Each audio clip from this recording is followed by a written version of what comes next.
Hello, you legendary people, and welcome to or welcome back to Lauren's Legends. Today, I am telling you an unfathomable true story of a young married couple and their baby. They get trapped in their truck in a blizzard and have to brave unimaginable situations to survive. This story gives me the chills, so you may want to go grab a blanket.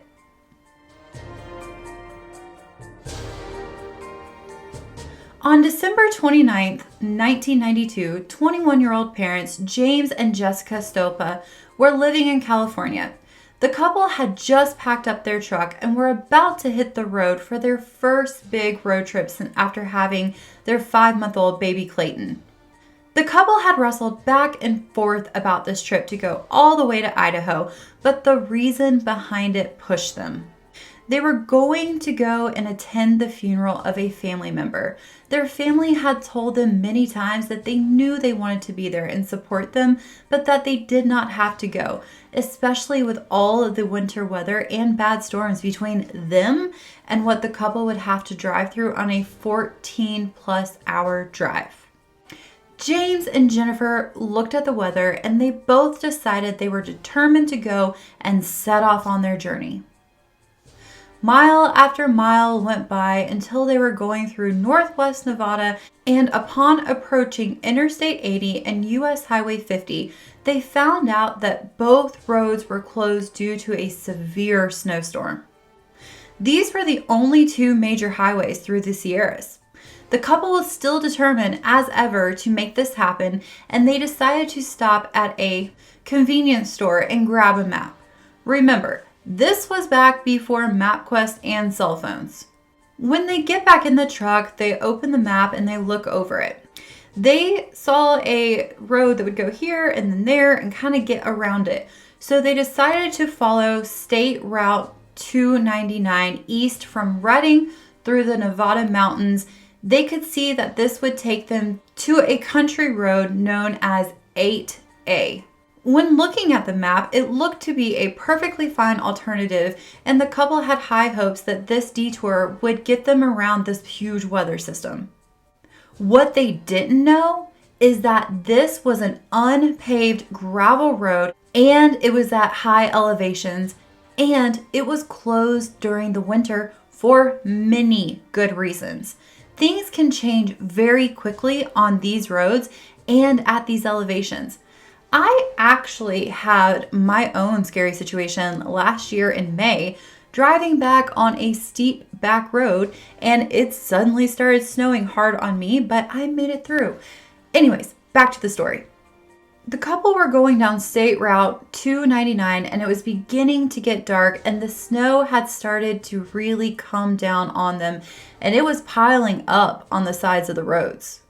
They were following the map closely and knew that Road 8A was coming up any second. They were keeping their eyes peeled, and then they finally saw it. They turned on it and realized it hadn't been traveled and the snow was really deep. With it being so late, and if they turned around, it was hours back to the nearest cities. They decided together that the truck could handle it, and they continued forward. But as they're driving, and what they passed and unfortunately did not see was the road closed sign that had been pelted and covered in snow. After driving for many miles, their 1988 Dodge Dakota pickup truck came to a sudden stop and got stuck in a huge snowbank that had built up on the road. This snowbank was over 2 feet deep, and because of how hard they hit, they couldn't back up either. After doing everything they could and could think of, they were left with no choice but to hide out in their car for the night. Think about how scary this would be for two young parents and their baby to be in the middle of nowhere with no cell phones, no GPS, or anything, to have to just bundle up and withstand this blizzard. To make matters worse, James and Jennifer both knew that because of their detour, no one knew where they were. They knew the family would be concerned when they didn't show up, and now they felt guilty knowing that the family would be at a funeral worried about them. The next morning, when the sun came out, they kept Clayton bundled up inside and went out in the frigid temperatures and tried their best to dig out. But the snow was very dry and powdery, and with the winds being so strong, it would push the snow back right where they had dug, and their own tracks from the night before were completely gone. Realizing that their efforts were completely futile and they needed to stay warm and dry, they begrudgingly had to get back in the truck and just wait. Jennifer recalls she and James wrestled back and forth with a tough decision: stay with the car or set off on foot to seek help. With the blizzard still howling, they decided to remain in their car, hoping another motorist would pass. They waited 4 days and no one came by. With only fruitcake, cookies, and some prenatal vitamins for food, the couple grew more and more desperate. James said in an interview, "We had to decide whether to stay put and die or do something and die." The couple packed up their food and a few other things they could carry, like a sleeping bag and means to start a fire. They obviously had not packed for these conditions and only had nice clothes for the funeral and lounge clothes and tennis shoes that are not waterproof and not what you want while walking through the snow. After putting on several layers of socks, they took the plastic off their dry cleaning and they wrapped it around their feet and then put another layer of socks on over that. Little Clayton was bundled up in several layers of clothing and in a sleeping bag. They set out on Saturday and trudged through waist-deep snow and freezing winds for 12 hours. Whenever Clayton would cry, they tried to soothe the baby by placing him inside of a garment bag and attaching it to his father's belt, and James would drag him like a sled. By Sunday night, they were freezing and still unable to find a single soul in the desolate area. When the family realized they had completely lost the road and found themselves deep in the wilderness, panicked and trying to find the road again, they decided to turn around and walked for close to 30 hours. When Jennifer complained that she was too tired to walk, James urged her on. "We're not doing it for me, and we're not doing it for you. We're doing it for the baby." They were able to find a shallow cave in the rocks. It was tiny, and you could barely call it a cave, but it provided relief from the howling winds the best they could possibly get. The couple tried to build a small fire, but everything was wet, and no matter how hard they tried, it kept burning out. Real quick side note, I love to go camping, and some of my best personal memories have been camping in the snow. And hopefully you will never have to find yourself in a horrible situation like this, but just in case you do, pull your sock off and burn that. Most socks are made with nylon, and that with the cloth work like a natural fire starter and will burn for a good bit. And side note over. While the couple are in the cave and not able to start a fire, the morale was very low and only getting worse. While the cave provided some relief from the elements, it did not protect them from the wildlife. Hungry coyotes could smell them and hear the baby's cries, and they began pacing and howling outside of their shelter. And Jennifer recalls they seemed to draw closer and closer by the hour and then by the minute. The next morning, after a horrible night hearing them, James had been up almost the whole night, and he decided they couldn't stay there and they had to go. And no choice but to keep walking until they found help. Jennifer tried to stand, but her hips completely locked up from dehydration, and she could not walk. James had to make the hardest decision in his life, but knew they would die here, and he set out on his own to get help. He left most of the remaining food and the sleeping bag for Jennifer and the baby, who stayed in the cave. James knew that he might not make it, and he asked for Jennifer to pray for him, and she asked for him to pray for them. The couple shared one last kiss, and James took his first step out of the cave and placed a bright blue sweater at the opening, thinking if he didn't make it, someone might see that. It wasn't long before the deep snow, the cold temperatures, and the lack of food began to take their toll on the desperate father and husband. For 18 hours, James struggled back to the truck.